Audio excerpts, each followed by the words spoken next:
참빛교회 주일 예배 함께 하시는 모든 분들 우리 주 예수 그리스도의 이름으로 환영합니다. 다 함께 묵도하심으로 예배를 드리시겠습니다. 내 의의 하나님이여, 내가 부를 때에 응답하소서. 곤란 중에 나를 너그럽게 하셨사오니 내게 은혜를 베푸사 나의 기도를 들으소서. 인생들아, 어느 때까지 나의 영광을 바꾸어 욕되게 하며 헛된 일을 좋아하고 거짓을 구하려는가. 여호와께서 자기를 위하여 경건한 자를 택하신 줄 너희가 알지어다. 내가 그를 부를 때 여호와께서 들으시리로다. 너희는 떨며 범죄하지 말지어다. 자리에 누워 심중에 말하고 잠잠할지어다. 의의 제사를 드리고 여호와를 의지할지어다. 아멘. 하나님 아버지, 감사합니다. 이 시간 저희가 주님 앞에 예배를 드릴 때 주께서 저희와 함께 하시고 저희 예배를 받아주시고 흠양하여 주시기를 원합니다. 예배 드릴 때 주의 백성에게 주의 얼굴을 보이시고 은혜를 베풀어 주시옵소서. 예수님의 이름으로 기도드렸습니다. 아멘.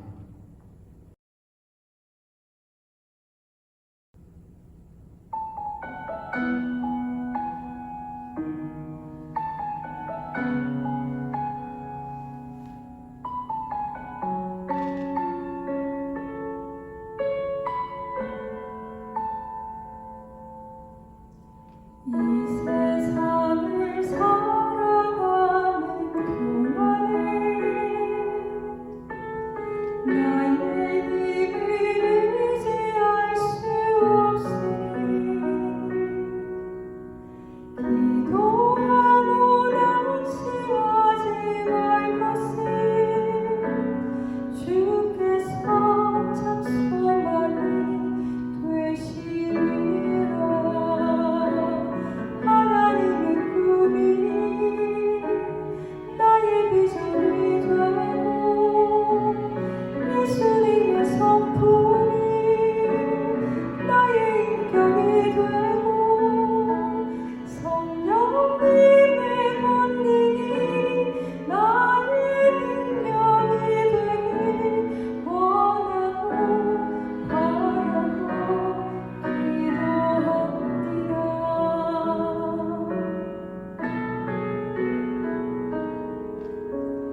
오늘 말씀은 베드로후서 1장 5절로 8절 말씀입니다. 그러므로 너희가 더욱 힘써 너희 믿음의 덕의 지식을, 지식의 절제를, 절제의 인내를, 인내의 경건을, 경건의 형제 우애를, 형제 우애의 사랑을 더하라. 이런 것이 너희에게 있어 흡족한즉 너희로 우리 주 예수 그리스도를 알기에 게으르지 않고 열매 없는 자가 되지 않게 하려니와. 하나님 아버지 감사합니다. 이 시간 저희가 주의 말씀을 묵상할 때 주의 성령께서 깨닫게 하시고 주의 진리 가운데로 인도하여 주시옵소서. 예수님의 이름으로 기도드렸습니다. 아멘. 생명과 경건에 대하여 베드로서 1장 3절 4절은 다음과 같이 말씀합니다. 그의 신기한 능력으로 생명과 경건에 속한 모든 것을 우리에게 주셨으니 이는 자기의 영광과 덕으로서 우리를 부르신 이를 알므로 말미암음이라. 이로써 그 보배롭고 지극히 큰 약속을 우리에게 주사 이 약속으로 말미암아 너희가 정욕 때문에 세상에서 썩어질 것을 피하여 신성한 성품에 참여하는 자가 되게 하려 하셨느니라. 이 말씀에서 먼저 주목해야 될 부분은 첫 부분입니다. 예수님께서 그분의 신기한 능력, 즉 신의 능력으로 생명과 경건에 속한 모든 것을 우리에게 주셨다는 부분입니다. 여기서 생명은 무엇이며 경건은 무엇입니까? 생명은 영생입니다. 영원한 생명이며 동시에 하나님과 교제하는 spiritual life, 영적 생명입니다. 그렇다면 경건은 무엇입니까? 영어로 가들리니스, 하나님을 닮는 것이며 베드로서 1장 4절에서는 신성한 성품에 참여하는 것이라고 했으며 고린도 3장 18절에서는 주의 형상으로 변화하는 것이라고 했으며 갈라디아서 5장 22절 23절에서는 성령의 열매라고 했습니다. 경건은 하나님을 닮는 것이며 하나님의 신성한 성품에 참여하는 것이며 예수 그리스도의 형상으로 변화하는 것이며 성령의 열매를 맺는 것입니다. 삼위일체의 하나님을 닮아가는 것입니다. 그 다음으로 주목할 단어는 속한이라는 단어입니다. 예수님께서 신기한 능력으로 생명과 경건에 속한 모든 것을 주셨다고 했는데 이 부분을 깊이 생각하지 않으면 하나님께서 생명과 경건에 속한 모든 것을 주셨다고 생각할 수 있습니다. 그래서 우리는 이미 하나님과 완벽하게 교제하고 있으며 우리는 이미 완벽하게 경건한 모습으로 되어 있다고 생각할 수 있습니다. 정말 그렇습니까? 아니죠. 실제는 그렇지 않습니다. 우리는 허물투성이입니다. 그렇다면 예수님께서 신기한 능력으로 생명과 경건에 속한 모든 것을 주셨다는 것은 어떤 의미입니까? 이 의미를 정확하게 알기 위해서는 속한의 의미를 알아야 됩니다. 속한은 헬라어로 프로스입니다. 그 뜻은 향하여입니다. 예수님께서 생명과 경건에 속한 모든 것을 주셨다는 것은 생명과 경건으로 나아갈 수 있는 모든 자원을 주셨다는 것입니다. 그래서 우리는 이 자원을 활용해서 생명과 경건에 도달해야 됩니다. 다른 말로 하면 모든 것을 주신 하나님의 은혜와 우리 노력이 결합되어질 때 비로소 생명과 경건에 도달할 수 있다는 것입니다. 그렇다면 여기서 질문이 있습니다. 생명은 영생입니다. 그 영생 우리가 예수님을 믿었을 때 이미 얻은 것 아닙니까? 예, 그렇습니다. 우리가 예수님을 믿었을 적에 이 생명을 얻었습니다. 요한복음 5장 24절에서 내 말을 듣고 또 나 보내신 이를 믿으면 영생을 얻었고 내 말 복음을 듣고 예수님을 믿으면 즉시로 영생을 소유했다고 말씀하고 있습니다. 그러나 영생을 소유하는 것과 영생을 사는 것과 영생을 풍성하게 산다라는 것은 또 다른 의미입니다. 요한복음 10장 10절에서 예수님께서 이 세상에 오신 목적을 이렇게 설명했습니다. 내가 온 것은 양으로 생명을 얻게 하고 더 풍성히 얻게 하려는 것이라. 예수님께서 이 땅에 오신 첫 번째 목적은 생명을 얻게 하는 것입니다. 영생을 소유하게 하는 것입니다. 그런데 그것으로 그치지 않고 더 풍성히 얻게 하는 것입니다. 이것이 두 번째 목적입니다. 여기서 우리는 다시 한번 구분해야 됩니다. 생명을 소유했다라는 것은 예수님을 믿을 적에 영원한 생명을 이미 가졌다는 것이고, 그렇지만 생명을 소유했다고 해서 영생을 사는 것은 아닙니다. 영생을 사는 것이 무엇입니까? 요한복음 17장 3절에서 영생은 유일하신 참 하나님과 그의 보내신 자 예수 그리스도를 아는 것이라고 했습니다. 하나님과 교제하며 예수님을 아는 것이 영생을 사는 것입니다. 그러나 영생을 사는 것과 영생을 풍성하게 사는 것은 또 다른 의미입니다. 영생을 풍성하게 산다는 것이 무엇입니까? 베드로서 1장 8절에서 이렇게 말씀하고 있습니다. 이런 것이 너희에게 있어 흡족한즉, 여기서 이런 것이 흡족한다고 했는데 이런 것은 무엇입니까? 바로 8가지 영적 자질입니다. 이 영적 자질들이 흡족하게 개발되어졌을 적에 우리 주 예수 그리스도를 알기에 기울이지 않고 열매 없는 자가 되지 않게 하려니와 예수님을 아는데 열매를 맺어갈 수 있다고 말씀하고 있습니다. 예수님을 아는데 열매를 맺는다라는 것은 예수님처럼 생각하고 예수님처럼 행동하고, 그래서 구원이 삶의 모든 부분에서 일어나는 것입니다. 주님께서는 이 생명을 위해서, 풍성한 생명을 위해서 우리에게 주신 자원들이 있습니다. 그 자원은 우리 죽은 영을 살리시고 그 영에 성령이 임하시고 그리고 우리를 교제 가운데로 인도하십니다. 우리는 그 교제에 참여하기 위해 우리는 성경을 읽어야 되고 시간을 내어야 됩니다. 경건도 마찬가지입니다. 베드로전서 1장 15절에서 오직 너희를 부르신 거룩한 이처럼 너희도 모든 행실에 거룩한 자가 되라. 하나님께서 거룩하신 것처럼 우리도 거룩한 자가 되라고 말씀합니다. 하나님을 닮는다라는 것은 거룩한 자가 되는 것입니다. 거룩해진다라는 것은 죄로부터 멀어지는 것입니다. 이것을 위해 주님께서 주신 자원이 있습니다. 첫 번째 자원은 주님께서 십자가에 못 박혀 죽으시며 우리를 죄의 노예로부터 속량해 주신 것입니다. 우리를 자유롭게 하셨습니다. 우리는 더 이상 죄에게 끌려다닐 필요가 없습니다. 그리고 베드로후서 1장 4절에서 하신 말씀은 이렇습니다. 그 보배롭고 지극히 큰 약속을 우리에게 주사 정욕으로 인하여 세상에서 썩어질 것을 피하여 신의 성품에 참여하게 하셨습니다. 여기서 약속을 주셨는데 약속은 무엇입니까? 새 언약입니다. 여러분, 새 언약은 무엇입니까?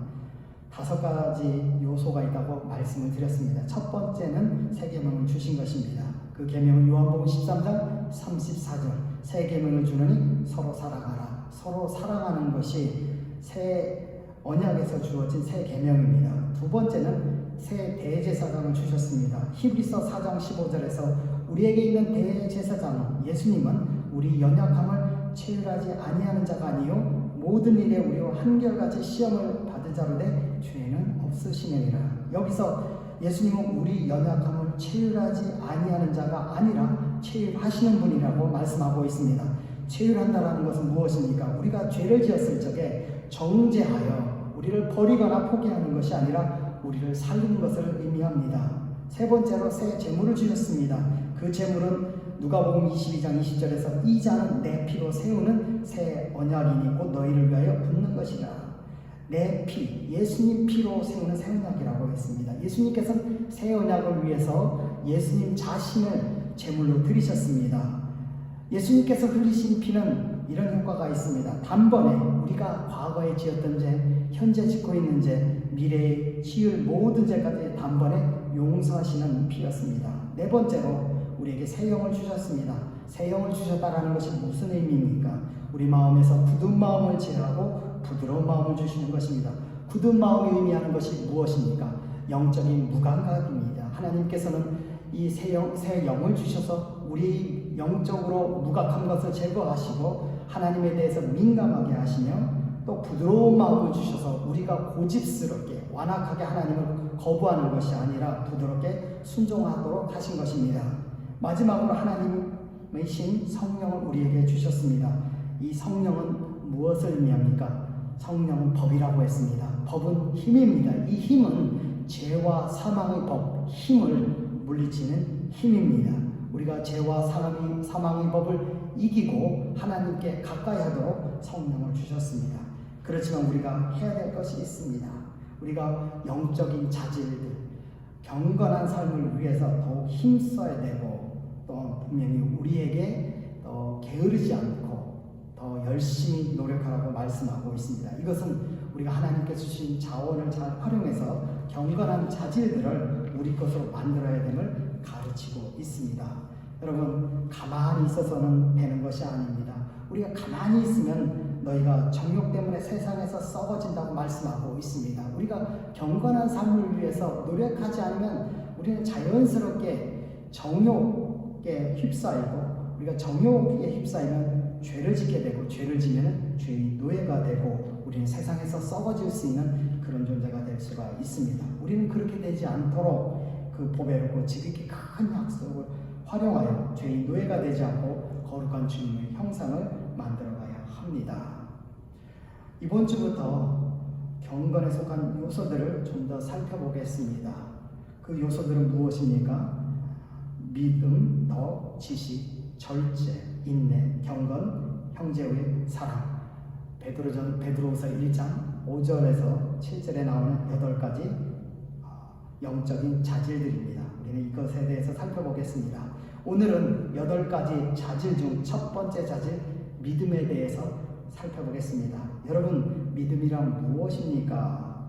오늘 말씀에서 믿음은 두 가지 측면에서 정의되어집니다. 첫 번째는 하나님과의 관계적인 측면에서 정의되어지고, 나머지는 7가지 성품들과의 관계에서 정의되어집니다. 하나님과의 관계에서 믿음은 무엇입니까? 결론적으로 이렇습니다. 믿음은 보이지 않는 하나님을 볼 수 있게 하는 영적인 감각입니다. 하나님께 나아가게 하는 영적인 힘입니다. 하나님께 나아가 하나님의 말씀을 사람의 말로 받지 아니하고 하나님의 말씀으로 듣게 하는 영적인 감각이며 영적인 능력입니다. 우리가 이것에 대해서 좀 더 살펴보기를 원합니다. 우리가 하나님을 닮기 위해서는, 경건해지기 위해서는 우리가 예수님을 보아야 합니다.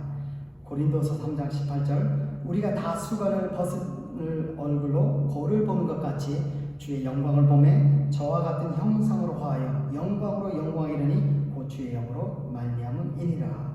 우리가 주와 같은 형상으로 변화하기 위해서는 우리가 예수 그리스도를 보아야 됩니다. 우리가 보기 위해서 주님 앞에서 두 가지를 해야 됩니다. 첫 번째는 수건을 벗어야 되고, 두 번째는 거울을 보아야 됩니다. 여러분, 수건을 벗는다는 것이 무엇입니까? 수건은 율법을 상징합니다. 좀 더 구체적으로 들어가면 율법에 나오는 의식들을 의미합니다.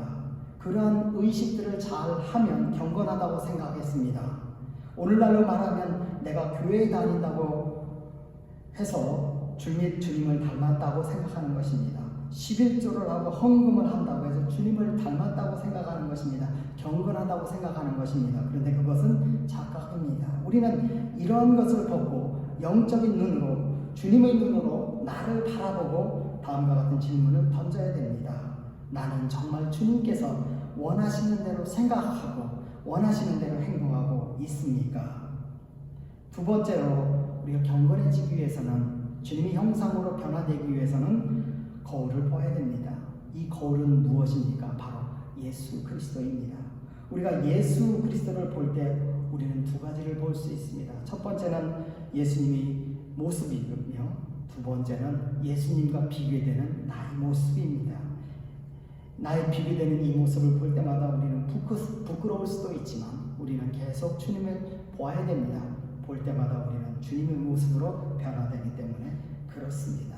그런데 우리가 주님 앞에 나아가 수건을 벗고 거울을 보면서 주님을 보며 닮아가야 되지만 그 전에 먼저 해야 될 것이 있습니다. 그거는 주님 앞으로 나아가는 것입니다.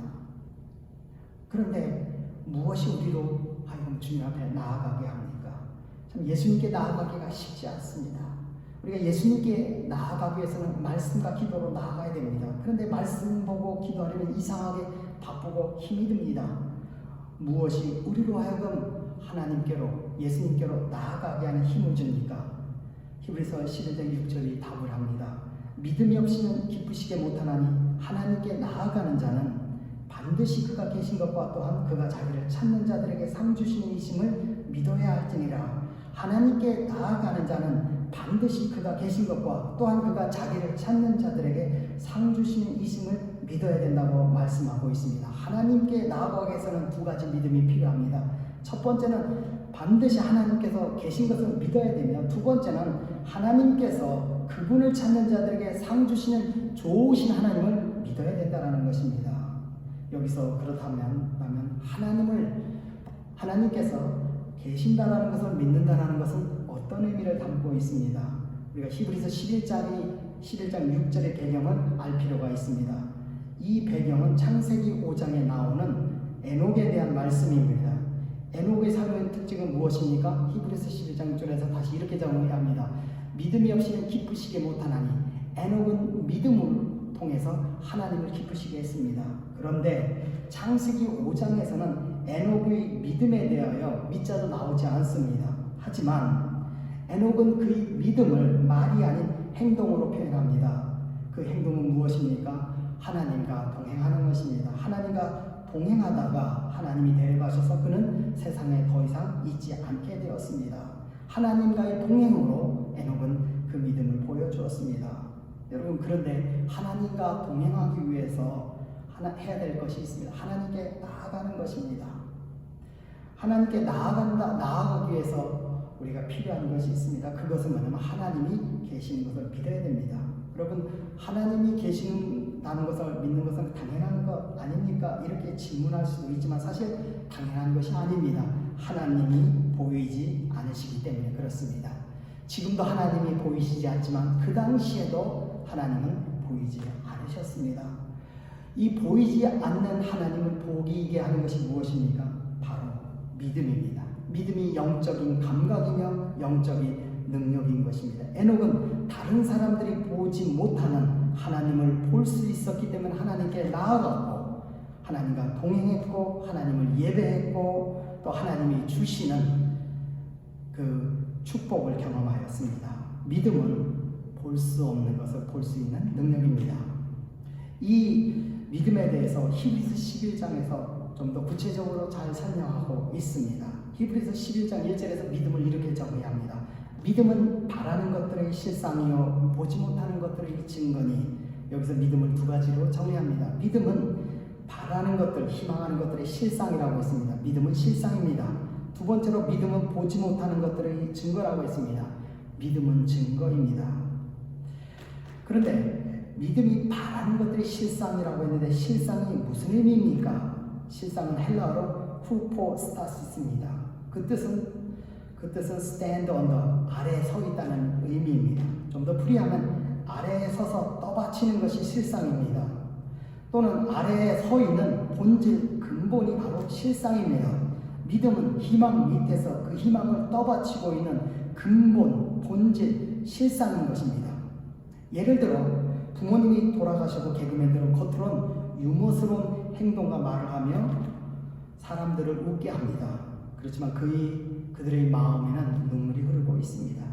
여기서 그들이 슬픈데도 불구하고 사람들을 웃게 만들며 개그맨의 잡을 떠받치고 있는 것이 무엇입니까?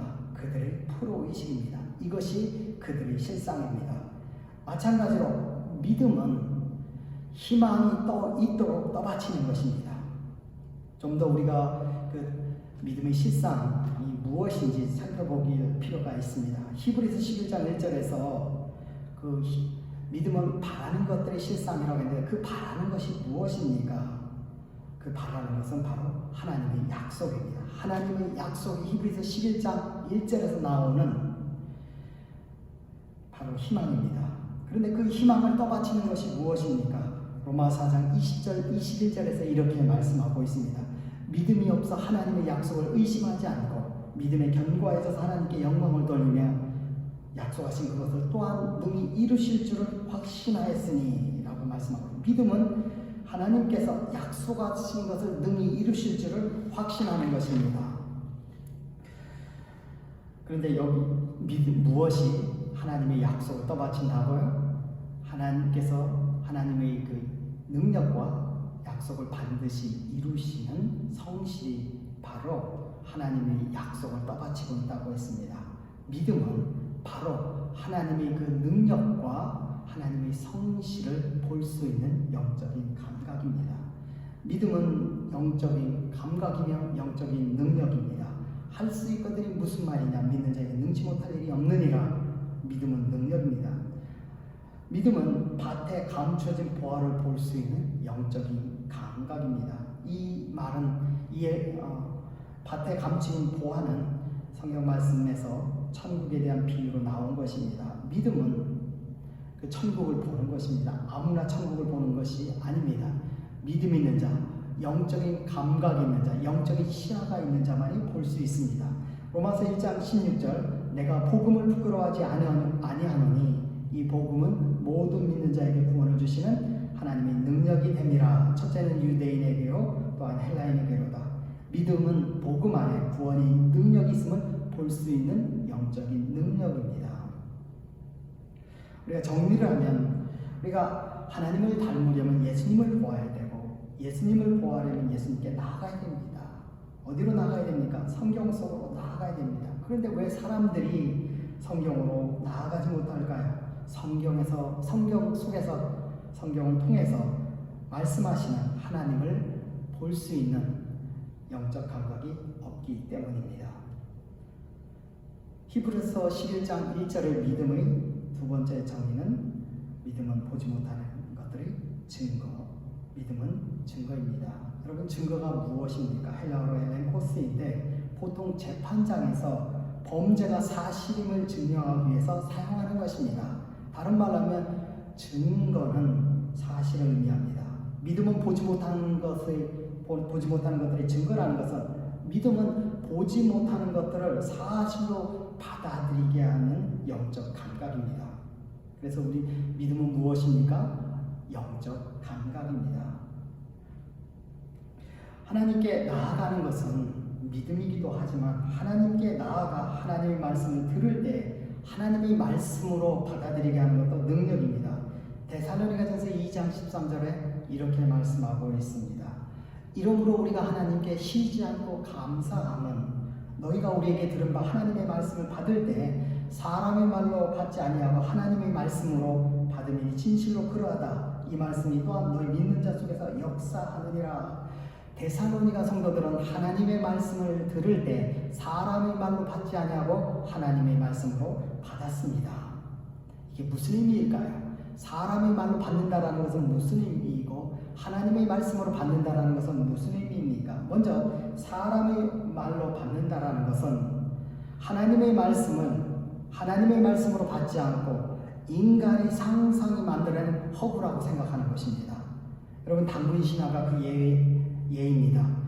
누가 당군 신화에서 곰이 사람이 되었다고 하는데 누가 그것을 믿겠습니까? 아마 누군가 상상을 통해서 만들어낸 허구라고 생각할 것입니다. 하나님의 말씀을 사람의 말로 받는다라는 것은 바로 허구로 받아들인다라는 것입니다. 그런데 허구와 실제는 차이가 있습니까? 어떤 차이가 있습니까? 너희 믿는 자 속에서 역사하느니라. 데살로니가 성도들은 하나님의 말씀을 들을 때 사람을 말로 받지 않고 하나님의 말씀으로 받아서 믿음의 역사와 사랑의 수고와 소망의 인내를 이루었습니다. 허구는 구원의 역사가 일어나지 않지만 실제는 구원의 역사가 일어나는 것입니다.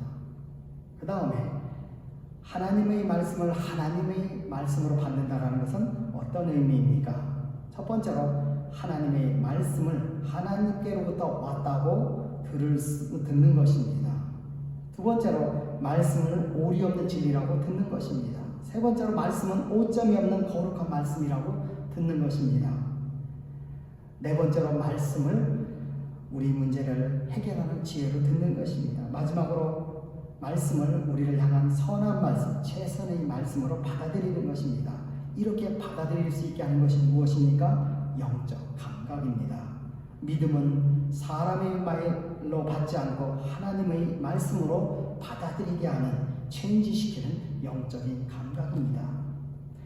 그래서 믿음은 하나님과의 관계에서 하나님을 보게 하고 하나님께 나아가게 하고 또 하나님 앞에서 말씀을 들을 때 사람의 말로 받지 아니하고 하나님의 말씀으로 받게 하는 영적인 감각이며 영적인 능력입니다.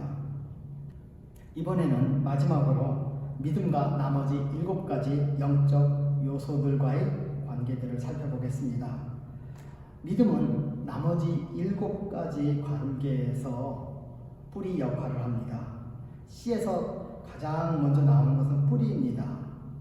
마찬가지로 경건의 요소들 8가지 중에 가장 먼저 우리가 세워져야 되는 것은 믿음입니다. 왜 그렇습니까? 뿌리가 나와야 뿌리가 양분을 섭취하여 싹을 틔우고 나무의 기둥이 자라게 하고 가지가 나오게 하듯이 믿음이 가장 먼저 세워져야 이 믿음이 하나님을 포기하고 하나님께 나아가게 하고 하나님의 말씀을 하나님의 말씀으로 받게 하고 하나님의 말씀을 받을 때 하나님의 성품들을 흡수하고 그것들을 우리 영혼에게 보내며 그 영혼은 그 경건한 요소들을 자신이 성품으로 싹 틔우기 때문에 그렇습니다. 요즘에 토네이도가 몇 번 왔습니다. 그 토네이도 때문에 엄청나게 큰 나무들이 뿌리째 뽑힌 것을 볼 수 있었습니다.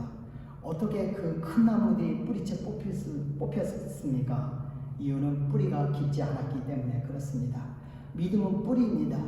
이 믿음의 뿌리가 깊지 않으려면 우리는 경건의 삶을 살지도 못하고 우리 그리스도를 알지도 못하고 우리 구원의 삶 가운데 멈춰질 수도 있습니다.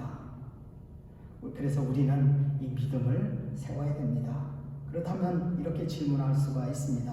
믿음이 영적인 감각이며 영적 능력이라면 믿음 없는 자에게 믿으라고 하는 것은 볼 수 없는 자에게 보라고 하는 것과 같습니다. 믿으라는 것은 불가능한 것을 하라고 하는 것과 마찬가지입니다. 어떻게 그런 능력을 가질 수 있습니까? 어떻게 믿을 수 있습니까? 이 질문에 답을 하기 전에 우리가 몇 가지 믿음에 대한 사실을 알아볼 필요가 있습니다. 첫 번째, 믿음의 시작은 하나님의 선택입니다.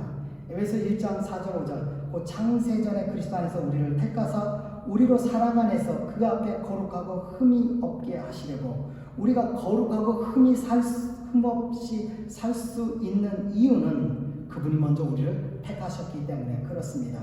우리가 믿고 하나님의 자녀가 되어서 거룩한 삶을 살 수 있는 이유는 하나님이 우리를 택하셨기 때문에 그렇습니다.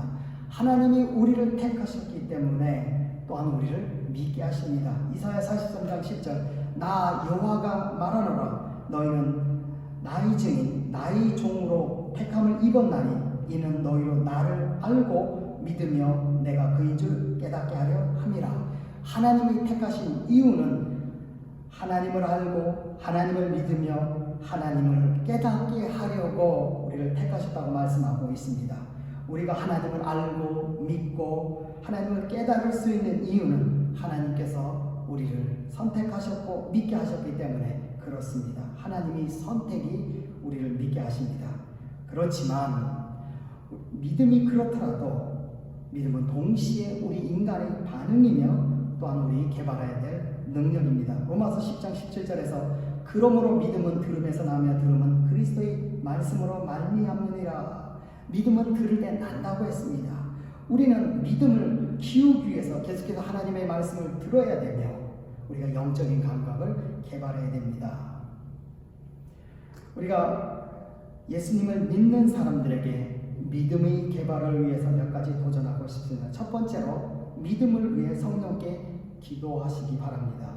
요한복음 16장 13절에서 그러하나 진리의 성령이 오시면 그가 너희를 모든 진리 가운데로 인도하시리니 그가 자유를 말하지 않고 오직 듣는 것을 말하시며 장래 일을 너희에게 알리시리라. 성령은 우리를 진리 가운데로 인도하시는 분이라고 했습니다. 진리 가운데로 인도한다라는 것은 진리를 깨닫는 것입니다. 진리를 깨닫는 것은 믿음을 가진 것입니다. 우리가 믿음을 가지면 순종하게 되고 그러면 우리가 진리를 알게 되고 그 진리가 우리를 자유케 되는 것입니다. 자유케 되는 것은 바로 구원을 이루는 것입니다. 이 모든 것을 하시는 분은 성령님이십니다. 우리는 성령님께 기도해야 됩니다. 제 경험으로 말씀에 대한 믿음과 깨달음은 어느 날 갑자기 찾아온 경우가 많았습니다. 이것은 성령님께서 하신 것이며 믿게 된 가장 큰 용서라고 생각합니다. 두 번째로 우리는 우리 이성, 논리를 활용해야 합니다. 믿음이 보이지 않는 하나님을 볼 수 있는 영적인 감각이라면 우리 논리는, 우리 이성은 믿음을 볼 수 있는 눈이기도 합니다. 요한복음 14장 11절에서 이렇게 말씀합니다. 내가 아버지 안에 있고 아버지께서 내 안에 계신다고 말하는 나를 믿어라. 나를 믿지 못하겠거든 내가 하는 일을 보고 믿으라라고 이렇게 말씀하고 있습니다. 우리가 주님의 말씀이 믿어지지 않는다면 주님께서 하시는 일, 주님께서 하시는 역사를 보고 믿으라고 합니다. 다시 말하면 하나님께서 하신 일을 한번 논리적으로 추론해 보라는 것입니다. 예수님께서 죽은 자를 살리시고 불치병을 고치시고 예수님께 오는 자들마다 구원을 받게 하는 능력, 예언대로 죽으시고 부활하시고 승천하시는 능력을 논리적으로 한번 생각해 보라는 것입니다. 그 능력은 사람의 능력이 아니라 하나님의 능력입니다. 그런 논리를 통해서 예수님을 보라는 것입니다.